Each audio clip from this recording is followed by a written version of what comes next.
नमस्कार आप सभी को। उत्तर प्रदेश राज्य विशेष की प्रारंभिक परीक्षा की तैयारी कर रहे हैं समस्त छात्रों को लेकर यह सेशन है और करंट अफेयर्स का यह आपका सेशन है। और अभी तक करंट अफेयर्स के 4 से 5 सेशन आपके चैनल पर उपलब्ध हो चुके हैं और उसी क्रम में हम आगे बढ़ रहे हैं। और यह जो प्रयास है इसके अंतर्गत हम जनवरी माह से लेकर के दिसंबर माह तक के घटनाक्रम को कवर करने का प्रयास कर रहे हैं। और उसके साथ साथ याद रखिएगा, उसके साथ साथ जो हमारा नवीनतम चल रहा है, जैसे फरवरी माह समाप्त होने को है तो फरवरी माह के करंट अफेयर्स आगे मार्च अप्रैल जब तक कि आपकी परीक्षा नहीं होती, तो ये क्रम से जो आपके सेशन है ये आपको आजाद बीपीएससी एकेडमी पर होते हैं, क्योंकि वहां पे डेली करंट अफेयर्स होता है। तो वही सेम वीडियो आपको भी शेयर की जाएगी, तो उसको लेकर भी आपको तैयार रहना है, उसको भी कवर करना है। और उसको लेकर कोई शिकायत नहीं होनी चाहिए कि बिहार का वीडियो है, क्यों? क्योंकि एक ही कंटेंट दो जगह बनाना कहीं ना कहीं हमारे समय की बर्बादी है।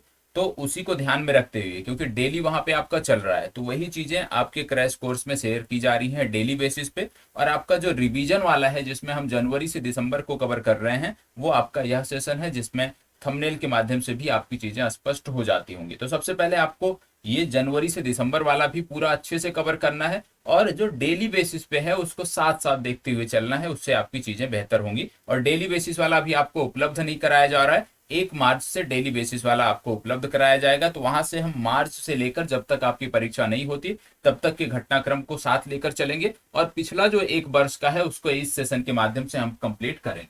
तो चलिए सभी उपस्थित हो जाएं और इस सेशन को हम आगे बढ़ाते हैं। और इसमें आप देखते होंगे कि इस पीडीएफ में, रही बात इस सेशन की पीडीएफ की, तो इस सेशन की पीडीएफ भी आपको मिलती है, इसके लिए भी आपको तैयार रहने की जरूरत है। और एक चीज इसमें आपको और देखना है कि इस सेशन में जब आप देखते होंगे तो प्रश्न 10 से 12 प्रश्न अभी स्टार्टिंग में हम रख रहे हैं, प्रश्नों की संख्या को हम बढ़ाएंगे।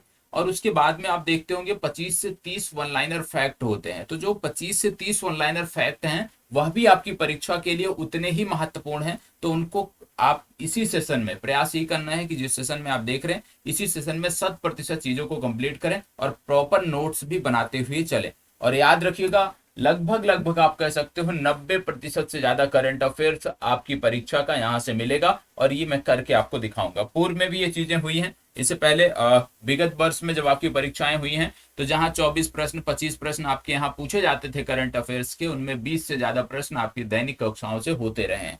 तो इसलिए यहाँ पे जो मिल रहा है कंटेंट उसको बहुत ध्यान से करना है और उसमें कोई भी प्रकार की किसी भी प्रकार की कमी नहीं होनी चाहिए। चलिए देखते हैं, पहला प्रश्न पूछा जा रहा है, हाल ही में चर्चा में रहा करिश तेल और गैस फील्ड किस देश से संबंधित है? एक तेल और गैस फील्ड की बात आ रही है, कहीं कहीं इसको क्यू शब्द से शुरुआत करते हैं लिखना, कहीं कहीं के शब्द से करते हैं। तो करिश, याद रखिएगा, करिश तेल और गैस फील्ड किस देश से संबंधित है आपको बताना है। जो पुराने छात्र हमारे होंगे उनको पता होगा, क्योंकि इसके बारे में हमने पूर्व में भी चर्चा की है इन फैक्टों के बारे में। तो उनको पता होगा कि जब यह विवाद था उस दौरान भी मैंने बहुत डिटेल में इसके बारे में चर्चा की थी। तो बताएं, करिश तेल और गैस फील्ड कहां से संबंधित है, किस देश से संबंधित है? इसमें एक चीज और आपको याद रखना है कि करिश के साथ साथ एक और गैस फील्ड थी जिसको बोलते थे पूना। ठीक है, करिश और क्यूना ये दो गैस फील्ड थे, ये आपको पता होना चाहिए, QANA। तो करिश और क्यूना ये दो गैस फील्ड थे और इन्हीं को लेकर विवाद चल रहा था दो देशों के मध्य, और वो दोनों देश भी हमारी परीक्षाओं के लिए महत्वपूर्ण है।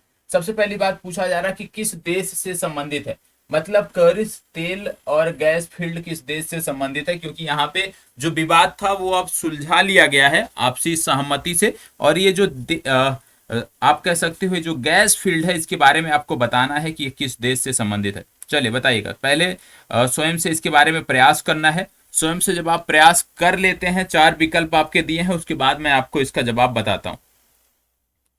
पहले स्वयं से प्रयास करें कि इसका सही क्या होगा। चले प्रयास करें इसका सही क्या होगा। देखो, इसका सही उत्तर है इजराइल। ठीक है, मतलब करिश तेल फील्ड किस देश से संबंधित है? इजराइल से संबंधित है। क्यूना तेल फील्ड की बात करें तो ये लेबनान से संबंधित है। ठीक, पहला फैक्ट ये क्लियर हो गया कि करिश तेल फील्ड इजराइल से संबंधित है और क्यूना तेल फील्ड जो है वो लेबनान से संबंधित है। इन दोनों देशों की यदि हम बात करें, आप कह सकते हो तेल और गैस फील्ड की बात करें, तो ये जो है ये भूमध्य सागर से संबंधित था और ये भूमध्य सागर में इन दोनों देशों के मध्य विवाद का विषय भी था। तो ये कहाँ से संबंधित है? पहला फैक्ट, ये भूमध्य सागर से संबंधित है और एक तेल फील्ड जो है इजराइल को मिली है और दूसरा जो है वो लेबनान को मिला है, ये आपको पता होना चाहिए। लेबनान की यदि हम बात करते हैं तो लेबनान की अवस्थिति जब आप देखे होंगे, मैप आपके पास होगा, और बार बार कहता हूं कि इस सेशन को जब आप देखते हैं तो आपके पास एटलस अनिवार्य रूप से होना चाहिए। करंट अफेयर्स यदि आप मेरे से पढ़ रहे हो तो एटलस आपको साथ साथ रखते हुए चलना है, क्योंकि उससे भूगोल के बहुत सारे प्रश्नों को आप बहुत अच्छे से डील कर सकते हो, हैंडल कर सकते हो। सबसे पहली बात, लेबनान की यदि आपको अवस्थिति पता होगी, इजराइल लगातार विवादों में रहता है, यदि उसकी अवस्थिति पता होगी तो आपने देखा होगा कि लेबनान जो देश है उसमें आपको देखने को मिलता है कि इसके पूर्व और उत्तरी भाग में, लेबनान देश के पूर्व और उत्तरी भाग में आपको देखने को मिलता है सीरिया। लेबनान के यदि हम बात करें दक्षिणी भाग में, तो दक्षिणी भाग में देखने को मिलता है इजराइल। और यदि हम लेबनान के पश्चिमी भाग की बात करें तो पश्चिमी भाग इनका जो है पूरा एक संकीर्ण तट है और भूमध्य सागर से लगा हुआ है। तो इनकी अवस्थिति के बारे में आपको पता होना चाहिए कि इनका बॉर्डर कहां से संबंधित है। आप जानते हो पिछले दिनों बेरूत की बात आपने सुना होगा, लेबनान की राजधानी है। बेरूत में आप जानते हैं एक विस्फोट भी हुआ था बंदरगाह पे और काफी क्षति पहुंची थी इस शहर को, इस बंदरगाह को, तो उसके बारे में आपको पता होगा। यहाँ पे ये अवस्थिति है, ये आप देख लीजिए, ये मेडिटेरियन सी है, ये भूमध्य सागर आपका पूरा हो गया, ये भूमध्य सागर का रीजन हो गया और लेबनान यहाँ कॉर्नर पे स्थित है। इस मैप में यदि हम देखें तो ये लेबनान की अवस्थिति है, ये आपको देखने को मिल रहा है। ठीक है, ये इनका आपका तटीय क्षेत्र है जो कि भूमध्य सागर से लगा हुआ है। ये वाला भाग और ये वाला पूरा पार्ट ये सीरिया है, ये आपको पता होना चाहिए। और ये जो येलो पार्ट दिख रहा है, येलो इस पार्ट दिख रहा है, ये है इसराइल। ठीक है, ये इसराइल है। और ये जो तेल और गैस फील्ड दोनों पाई गई हैं, ये इसी क्षेत्र में पाई गई हैं, इसीलिए इन दोनों के मध्य ये विवाद का विषय था। इनकी राजधानी जो बेरूत है, एक तटीय आप कह सकते हो राजधानी है, तट पे स्थित है, प्रमुख बंदरगाह भी इस शहर का है। लेबनान के बारे में कुछ चीजें और देख लेते हैं क्योंकि ये लगातार चर्चा में रहा है, तो कुछ चीजें हम यहाँ पे और देख लेते हैं। सबसे पहली बात यहाँ पे आपको देखना है, जैसे मैंने आपको बताया कि इनके पूर्वी भाग में और उत्तरी भाग में आपको सीरिया देखने को मिलता है, दक्षिणी भाग में इजराइल देश देखने को मिलता है और इनकी जो पश्चिमी सीमा है ये भूमध्य सागर से लगती है। ठीक है, इस संदर्भ में भी देखें तो थोड़ा सा चीजें और स्पष्ट हो जाती हैं। अब जब लेबनान की बात करते हो तो यहाँ पे एक नदी बहती है जो इनकी प्रमुख नदी है, जिसका नाम है लितानी। क्या नाम है? लितानी। लितानी जो रिवर है इसके बारे में आपको बता दें, लितानी नदी जो है ये लेबनान की प्रमुख नदी है, ये आपको पता होना चाहिए। और लेबनान का जो सबसे उच्चस्त पॉइंट है, सबसे हाईएस्ट पॉइंट जो है उसका नाम है कॉर्नाट एल सौदा, ये भी आपको पता होना चाहिए। ये इनका सबसे आप कह सकते हो सबसे ऊंचा पॉइंट है, ये आपको पता होना चाहिए। आगे जब इसी में बढ़ते हो तो कुछ चीजें आपको और याद रखना है, उनको भी हम देख लेते हैं। आप जानते होंगे, पढ़ा होगा आपने अफ्रीका के संदर्भ में, अफ्रीका कॉन्टिनेंट को जब आपने पढ़ा होगा तो आपको देखा होगा भ्रंश घाटी का क्षेत्र आपने पढ़ा होगा। अफ्रीका में एक भ्रंश घाटी है और उसी भ्रंश घाटी से होकर अफ्रीका की प्रमुख नदियां बहती हैं। तो जो भ्रंश घाटी है उसका विस्तार सिर्फ अफ्रीका में नहीं है, बल्कि उसका विस्तार अफ्रीका के बाहर है और उसी भ्रंश घाटी का विस्तार जो है वो आपको लेबनान में देखने को मिलता है। ये वही भ्रंश घाटी है जो अफ्रीका में आप देखते हो। तो अफ्रीका में जो भ्रंश घाटी है, ऐसा नहीं है कि उसका विस्तार सिर्फ और सिर्फ अफ्रीका में है, बल्कि अफ्रीका से बाहर आपको भी उसका विस्तार आपको देखने को मिलता है। ठीक है, तो जो यहाँ पे ग्रेट आप पढ़ते हो, great east African rift valley, उसी की बात हो रही है। तो ग्रेट ईस्ट अफ्रीकन जो रिफ्ट वैली है, उसी का रिफ्ट वैली है, उसका विस्तार यहाँ देखने को मिलता है। और ये जो रिफ्ट वैली है ये आपने देख लिया। अब इसमें इसका नाम क्या है? इसका नाम है अल ब्यूका वैली। ठीक है, याद रखिएगा, जो भ्रंश घाटी आपको देखने को मिलता है लेबनान में, उसका नाम है अल ब्यूका वैली। तो यदि आपसे पूछ लिया जाए अल ब्यूका वैली कहां से, नाम इसमें स्पष्ट ना दिख रहा हो, अल BIQA वैली। ठीक है, तो यदि आपसे पूछ लिया जाए किस देश से संबंधित है तो आपको बताना है कि ये संबंधित किससे है, ये लेबनान से संबंधित है। लेबनान में दो रेंज आपको देखने को मिलती है, एक है पूर्वी भाग में जिसको बोलते हैं एंटी लेबनान रेंज, और एक आपको देखने को मिलती है पश्चिमी भाग में जिसको बोलते हैं लेबनान माउंटेन। तो ये दोनों आपको पता होना चाहिए। ठीक है, तो ये जानकारी आपके लिए जरूरी है। इसके साथ साथ आपको बता दें कि भूमध्य सागर से लगे हुए जो देश हैं, ठीक है, जैसे टर्की हो गया, ग्रीस हो गया, इटली, फ्रांस, स्पेन, ठीक है, अल्जीरिया, लीबिया, इजिप्ट, ये सारे जो देश हैं इनमें एक कॉमन कल्चर देखने को मिलता है। जो तटीय क्षेत्र है ना, इनमें एक अपना कॉमन कल्चर, भूमध्य सागरीय कल्चर देखने को मिलता है, यह भी आपको पता होना चाहिए। और ये मैप हमने इसलिए रखा है क्योंकि यह आपका होमवर्क है। आज का होमवर्क आपका क्या है? आज का आपका होमवर्क है कि भूमध्य सागर से सीमा साझा करने वाले सभी देशों के नाम आप बताओगे।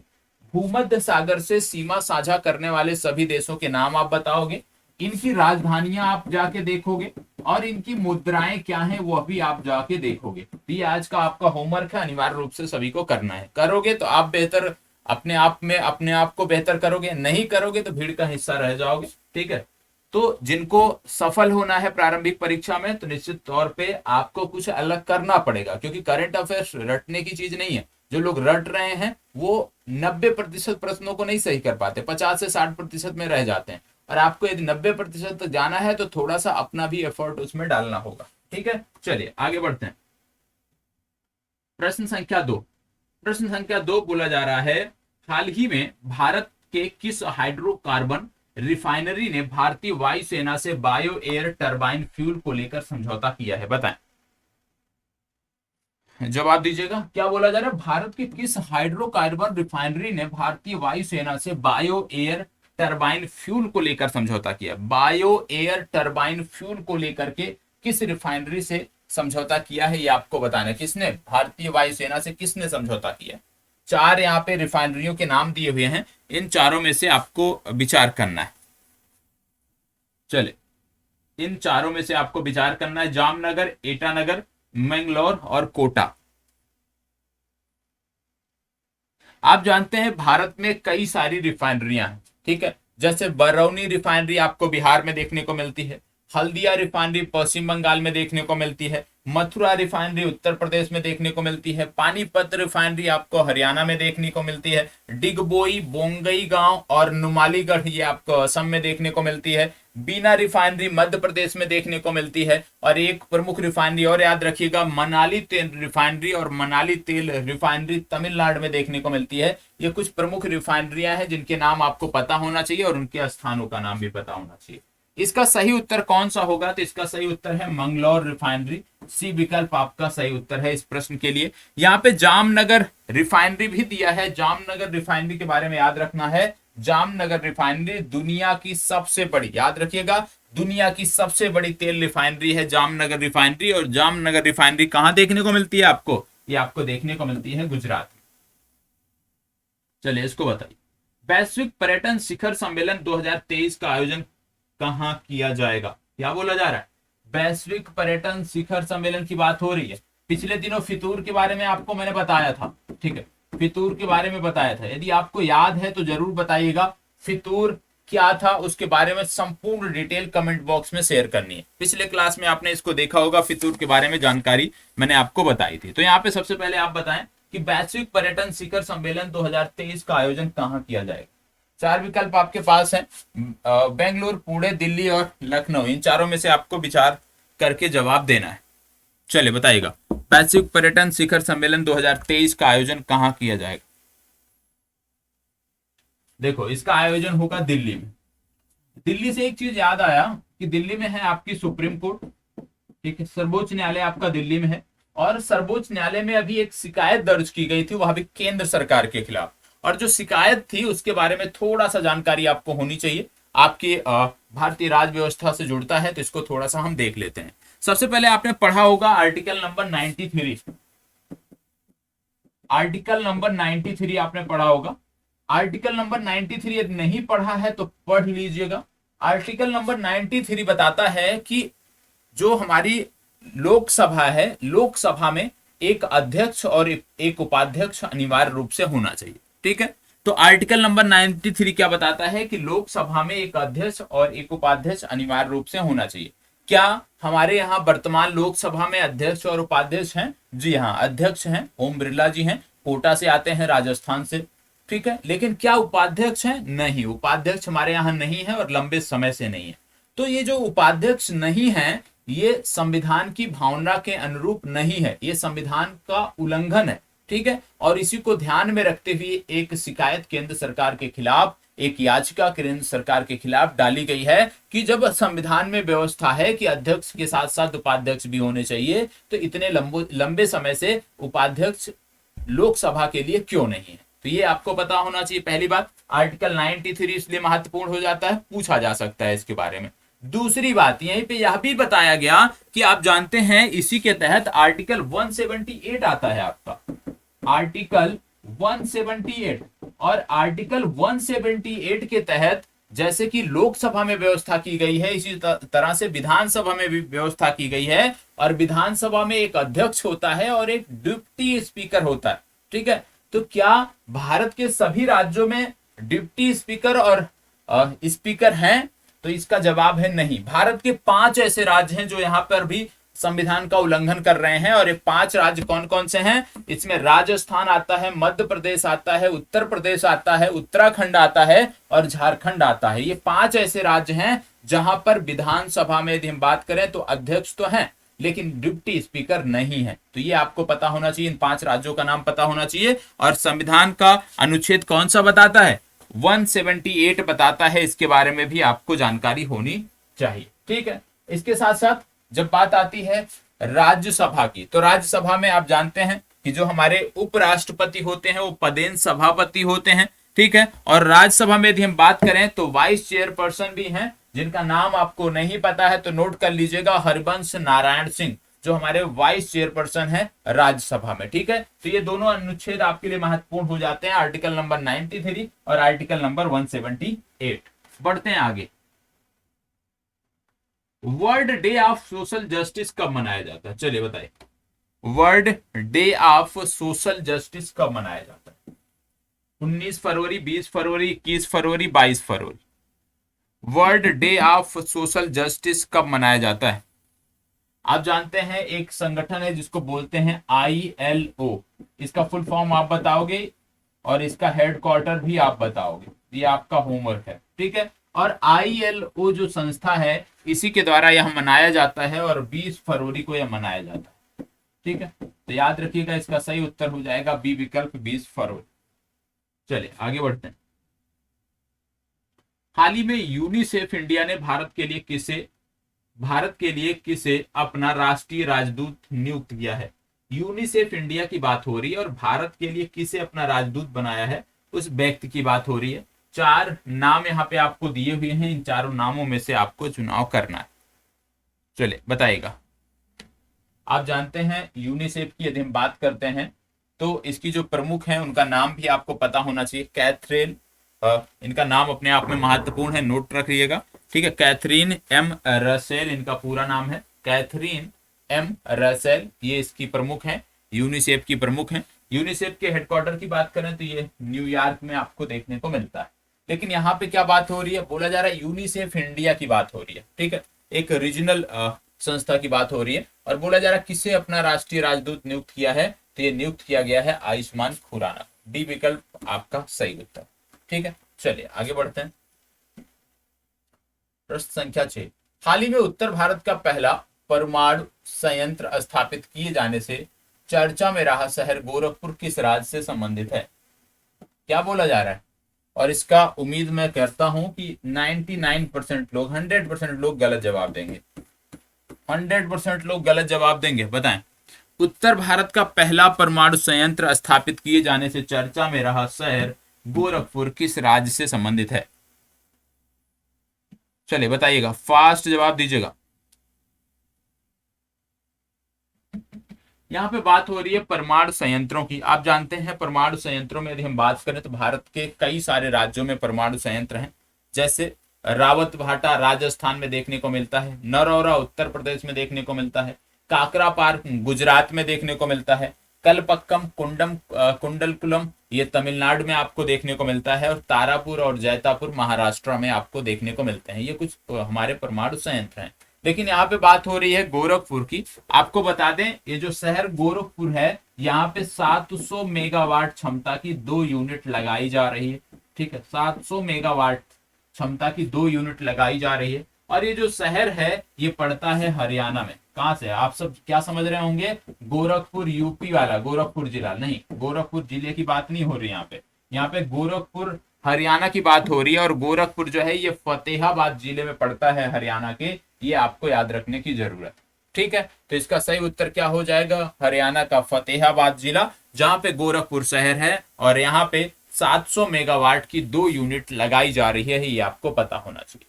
यहीं पे आपको सोनीपत शहर देखने को मिलता है। सोनीपत शहर है जहां पे वंदे भारत के कोच बनाने की फैक्ट्री लगाई गई है। आपको पता होगा बोइंग, बोइंग कंपनी के बारे में आप जानते होंगे, अंतरराष्ट्रीय विमानन निर्माता कंपनी है बोइंग, अमेरिका की कंपनी है। और बोइंग ने अपना पहला वैश्विक सपोर्ट सिस्टम जो खोला है वो गुरुग्राम में खोला है। इसको भी आपको याद रखना है कि बोइंग ने अपना पहला वैश्विक सपोर्ट सिस्टम कहां खोला है, गुरुग्राम में खोला है, ये आपको पता होना चाहिए।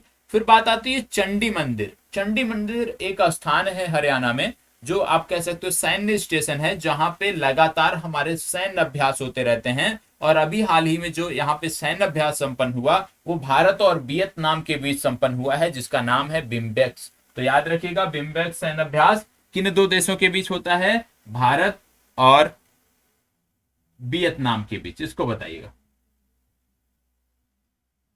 हाल ही में भारत के किस राज्य केंद्र शासित प्रदेश में लिथियम की खोज की गई? लिथियम की खोज कहां की गई है आपको बताना है। ये प्रश्न आपके पिछले क्लास से भी जुड़ता है, क्योंकि आपने देखा होगा पिछले क्लास में आपको बोला गया था लिथियम ट्रायंगल के बारे में। उम्मीद करता हूं आपने अंडरलाइन चीजों को किया होगा। ठीक है, तो इसको बताइए, किस राज्य केंद्र शासित प्रदेश में हाल ही में लिथियम की खोज की गई?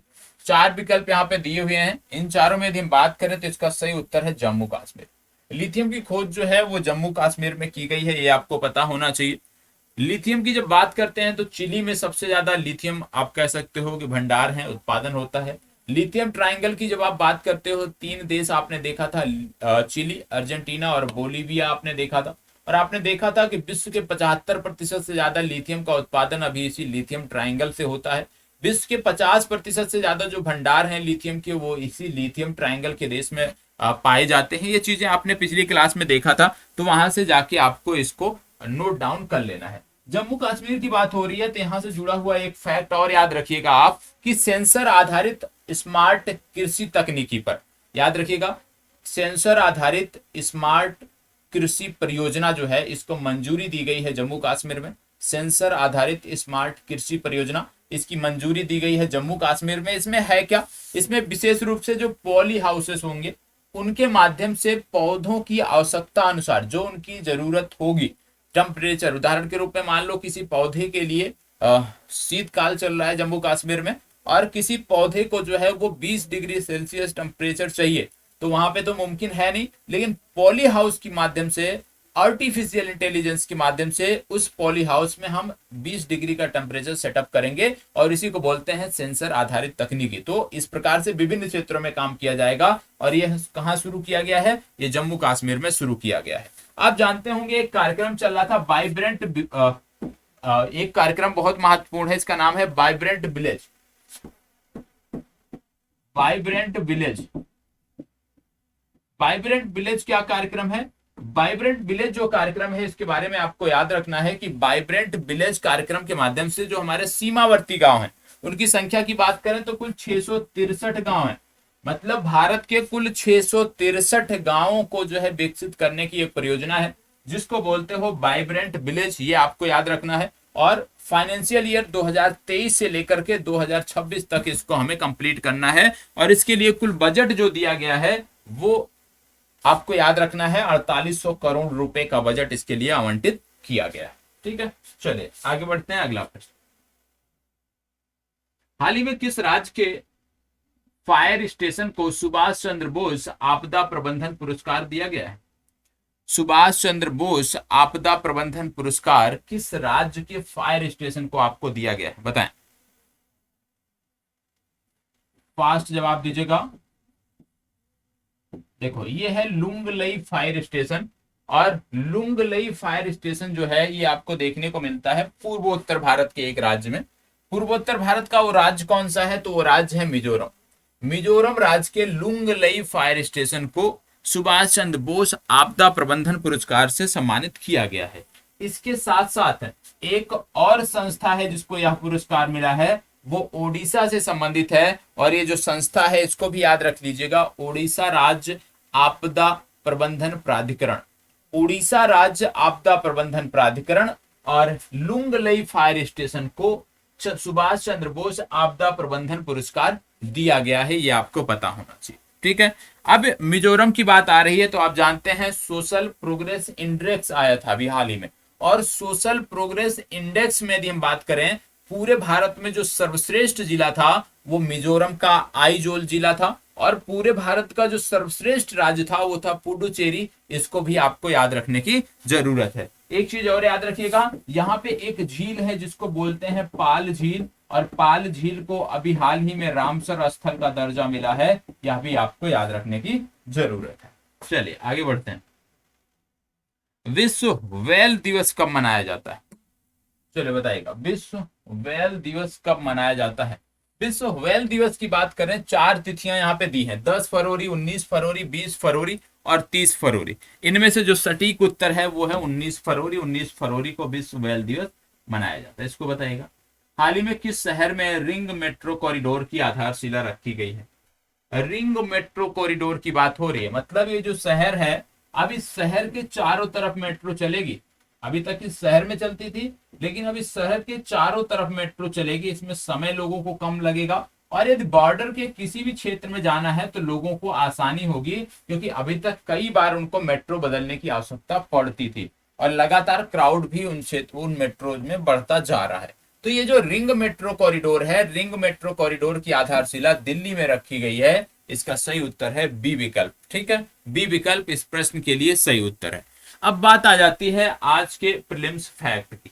ठीक है, आज के जो प्रीलिम्स फैक्ट हैं उनकी हम बात कर लेते हैं। सबसे पहली बात, आज का होमवर्क है आपके लिए, सागर परिक्रमा अभियान का संबंध किस वर्ग से है आप बताएंगे। सागर परिक्रमा अभियान का संबंध किस वर्ग से है आप बताएंगे। ठीक है, अब आज के फैक्ट की बात आ जाती है। ठीक है, एक एक करके हमें देखना है। पहला क्या बोला जा रहा है, किस शहर में भारत के पहले मस्तिष्क स्वास्थ्य क्लिनिक का उद्घाटन किया गया? किस शहर में भारत के पहले मस्तिष्क स्वास्थ्य क्लिनिक का उद्घाटन किया गया, ये आपको बताना है। किस शहर में भारत के पहले मस्तिष्क स्वास्थ्य क्लिनिक का उद्घाटन किया गया? तो याद रखिएगा ये शहर है बेंगलुरु। दूसरा बोला जा रहा है, सेमीकंडक्टर नीति शुरू करने वाला देश का पहला राज्य कौन सा है? तो सेमीकंडक्टर नीति शुरू करने वाला देश का पहला राज्य है गुजरात। ठीक है, आगे बढ़ते हैं। तो बोला जा रहा है, इंडस इंटरनेशनल स्कूल द्वारा लॉन्च किए गए भारत के पहले शिक्षण रोबोट का क्या नाम है? याद रखिएगा, भारत का पहला शिक्षण रोबोट जो इंडस इंटरनेशनल स्कूल द्वारा लॉन्च किया गया है, इसका नाम है ईगल। ठीक है, आगे बढ़ते हैं। बोला जा रहा है, हिंदुस्तान एरोनॉटिक्स लिमिटेड ने किस देश में अपना पहला विदेश कार्यालय खोलने की घोषणा की है? मतलब HAL अपना विदेश कार्यालय कहां खोल रहा है? पहला ये खोल रहा है मलेशिया में। ठीक है, चलिए आगे बढ़ते हैं। अगला फैक्ट बोल रहा है, नीति आयोग के सहयोग से अटल टिंकरिंग लैब स्थापित करने वाला पहला केंद्र शासित प्रदेश कौन सा है? अटल टिंकरिंग लैब स्थापित करने वाला पहला केंद्र शासित प्रदेश कौन सा है? तो ये है जम्मू कश्मीर। अगला है, जूता और चमड़ा उत्पाद नीति 2022 लॉन्च करने वाला भारत का पहला राज्य कौन बना है? जूता और चमड़ा उत्पाद नीति लागू करने वाला भारत का पहला राज्य बना है तमिलनाडु। अगला है, महारत्न का दर्जा पाने वाली भारत की 12वीं कंपनी कौन सी है? तो भारत की जो 12वीं कंपनी है वो है ग्रामीण विद्युतीकरण निगम REC लिमिटेड, और ये महारत्न का दर्जा अब इसको मिल गया है। ठीक है, अगला है, भारत का सर्वश्रेष्ठ चिड़ियाघर का दर्जा किसे दिया गया? तो भारत का जो सर्वश्रेष्ठ चिड़ियाघर है उसका नाम है Padmaja Naidu Himalayan zoological park, और ये कहाँ पे है? ये है दार्जिलिंग में। ये भी आपको याद रखें। ठीक है, तो ये जो फैक्ट है वन लाइनर, इसकी PDF भी आपको मिल जाती है, तो इसको आपको बहुत अच्छे से याद करना है। ठीक है, इसको रेगुलर देखना है, रेगुलर बेसिस पे देखना है। कम से कम संडे को सप्ताह में जितनी भी PDF मिल जाती है उसका रिवीजन अवश्य कर लिया करें। एयर गैस मिक्सर निर्माण करने वाली भारत की पहली कंपनी कौन सी है? तो यह है फ्यूल फिलिप एनर्जी। अगला है, 199 वर्ष के अंतराल के बाद नागालैंड में किस दूसरे रेलवे स्टेशन का निर्माण किया गया? तो याद रखिएगा, 199 वर्ष के बाद नागालैंड में जो दूसरा रेलवे स्टेशन खोला गया है उसका नाम है सुखबी रेलवे स्टेशन। और पहला कौन था? पहला था दीमापुर रेलवे स्टेशन। ठीक है, आगे बढ़ते हैं। संपत्ति पंजीकरण को डिजिटलाइज करने वाला पहला राज्य कौन सा है? संपत्ति पंजीकरण को डिजिटलाइज करने वाला पहला राज्य कौन सा है? ये राज्य है महाराष्ट्र। देखो आप सब करंट अफेयर्स तो पहले भी पढ़ते रहे होंगे, ठीक है, और ये जब पुराने बात हो रही है, जनवरी फरवरी की बात हो रही है, तो इसका मतलब क्या है कि इनमें से ज्यादातर फैक्ट आपको याद होने चाहिए। और यदि याद नहीं है तो इसका मतलब क्या है कि आपने करंट अफेयर्स जहां से भी पढ़ा अच्छे से नहीं पढ़ा। ठीक है, सीमा सड़क संगठन किस राज्य में पहला स्टील स्लैग सड़क का निर्माण करेगा? याद रखिएगा, बीआरओ की बात हो रही है। ये पहला स्टील स्लैग सड़क का जो निर्माण है ये अरुणाचल प्रदेश में करेगा। ठीक है, चले आगे बढ़ते हैं। अब कुछ अंतरराष्ट्रीय घटनाक्रम है।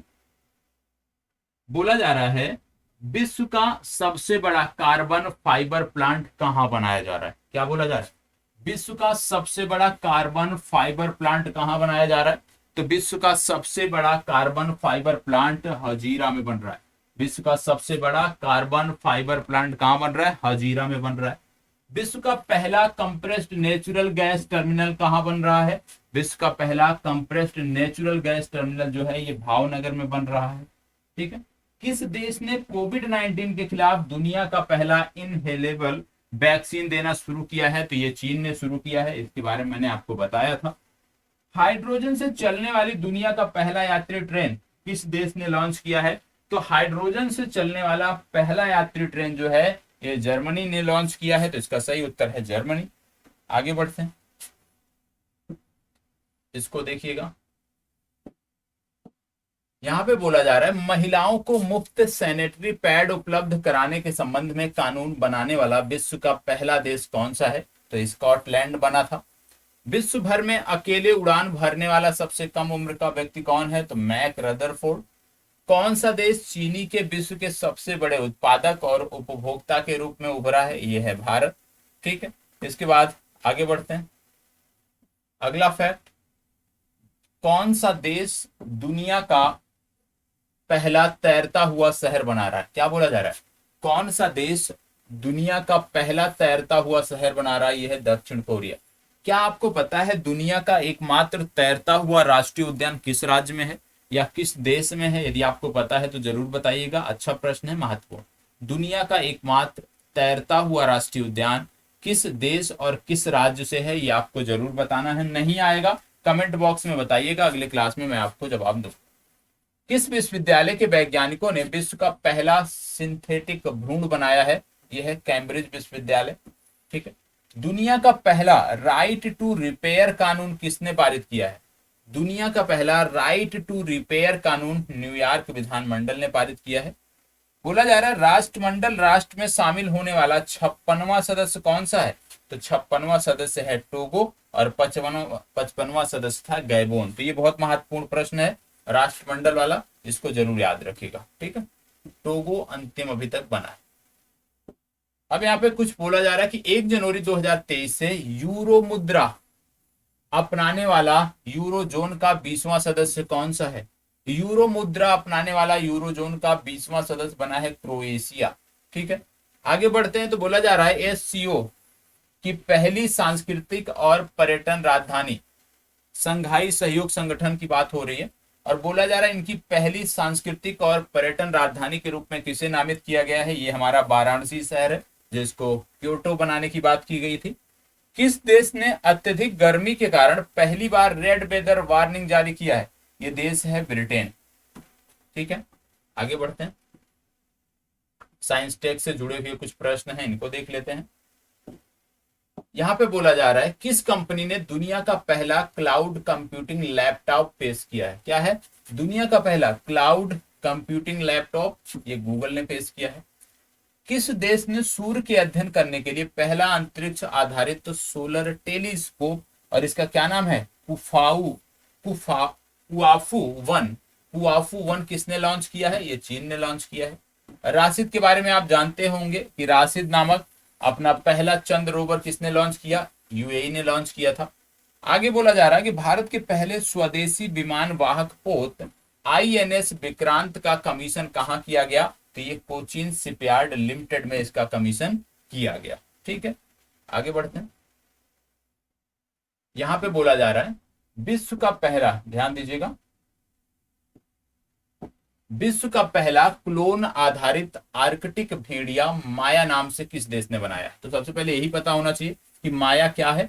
तो माया क्या है, विश्व का पहला क्लोन आधारित आर्कटिक भेड़िया है जिसको चीन ने बनाया है।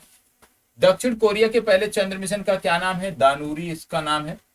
आईआईटी हैदराबाद ने किसके सहयोग से भारत का पहला 3D प्रिंटेड आर्टिफिशियल कार्निया विकसित किया है। ये विकसित किया है centre for cellular and molecular biology के साथ मिलकर। आगे बोला जा रहा है कि ओमिक्रॉन वायरस के लिए बाइवैलेंट वैक्सीन को मंजूरी देने वाला पहला देश कौन सा है। तो बाइवैलेंट आप कह सकते हो कि वैक्सीन को मंजूरी देने वाला देश बना है यूनाइटेड किंगडम। चलिए इसको बताइएगा। आईबीएम क्वांटम नेटवर्क में शामिल होने वाला पहला भारतीय संस्थान कौन सा है। आईबीएम क्वांटम नेटवर्क में शामिल होने वाला पहला संस्थान जो बना है वो है आईआईटी मद्रास। अब यहाँ पे खेल कूद से जुड़े हुए कुछ घटनाक्रम है जो हमें देखने, आइए देख लेते हैं। बोला जा रहा है आईसीसी महिला अंडर 19 क्रिकेट विश्व कप का पहला संस्करण 2023 में किस देश में आयोजित होगा। क्या बोला जा रहा है, आईसीसी महिला अंडर 19 क्रिकेट विश्व कप का पहला संस्करण 2023 में कहां आयोजित होगा। आप जानते हैं ये दक्षिण अफ्रीका में आयोजित हो चुका है। ठीक है, बोला जा रहा है अंडर 23 विश्व कुश्ती चैंपियनशिप 2022 में स्वर्ण पदक जीतने वाले पहले भारतीय पहलवान कौन बने। इनका नाम है अमन सहरावत, इनका नाम आपको याद रखना है। ICC player of the month जीतने वाली पहली भारतीय महिला खिलाड़ी कौन बनी है। इनका नाम है हरमनप्रीत कौर, हरमनप्रीत कौर, और ये सितंबर के लिए जीती है। देखो ICC player of the month जो ये पुरस्कार होता है उतना महत्वपूर्ण होता नहीं है क्योंकि हर माह चेंज होता रहता है, लेकिन ICC player of the year की जब बात की जाती है तो वो आपके लिए महत्वपूर्ण होता है। डायमंड लीग 2022 में खिताब जीतने वाले पहले खिलाड़ी कौन से बने हैं। तो ये है नीरज चोपड़ा, क्योंकि ये जेवलिन थ्रो का एक कंपटीशन था जिसको इन्होंने जीता। चलिए इसकी बात कर लेते हैं। यहाँ पे बोला जा रहा है अंतरराष्ट्रीय क्रिकेट में 950 विकेट पूरे करने वाले पहले तेज गेंदबाज कौन बने हैं। तो ये पहले तेज गेंदबाज बने हैं जेम्स एंडरसन, जिन्होंने अंतरराष्ट्रीय क्रिकेट में 950 विकेट पूरे कर लिए हैं। अंडर 20 विश्व कुश्ती चैंपियनशिप में स्वर्ण पदक जीतने वाली पहली भारतीय महिला खिलाड़ी कौन बनी है। तो इनका नाम है अंतिम पंघाल। क्रिकेट के तीनों प्रारूपों में 100 मैच खेलने वाले पहले भारतीय खिलाड़ी कौन बने हैं। तो तीनों प्रारूपों में 100 मैच खेलने वाले पहले भारतीय खिलाड़ी बन गए हैं विराट कोहली। ठीक है, तो ये तो आज का सेशन था और इसको आपने देखा होगा कि किस प्रकार से इसमें आपके लिए ज्ञानवर्धक फैक्ट थे जो आप कंप्लीट करने हैं। प्रश्न जो आपको बताए जा रहे हैं वो भी कंप्लीट करना है और ये जो फैक्ट आपको दिए जा रहे हैं इसको भी आपको रिवाइज करना है। हमारा प्रयास है कि मैक्सिमम चीजों को हम रिवाइज कर सके बार बार, और जरूरी नहीं है कि ये जो फैक्ट है अब दोबारा इनकी चर्चा नहीं होगी, प्रश्नों के रूप में इनकी चर्चा हो सकती है। तो आपको एक बार अच्छे से पढ़ लेना है कि दोबारा जब आप पढ़ते हो रिवाइज हो तो उससे चीजें आपकी और बेहतर होती चली जाए। ठीक है, बाकी कोई डाउट होता है तो आप कमेंट बॉक्स में बता सकते हैं। कुछ सुधार आपको चाहिए होगा, कुछ आपके सुझाव हैं तो वह भी आप हमें बता सकते हैं। ठीक है, चलिए धन्यवाद।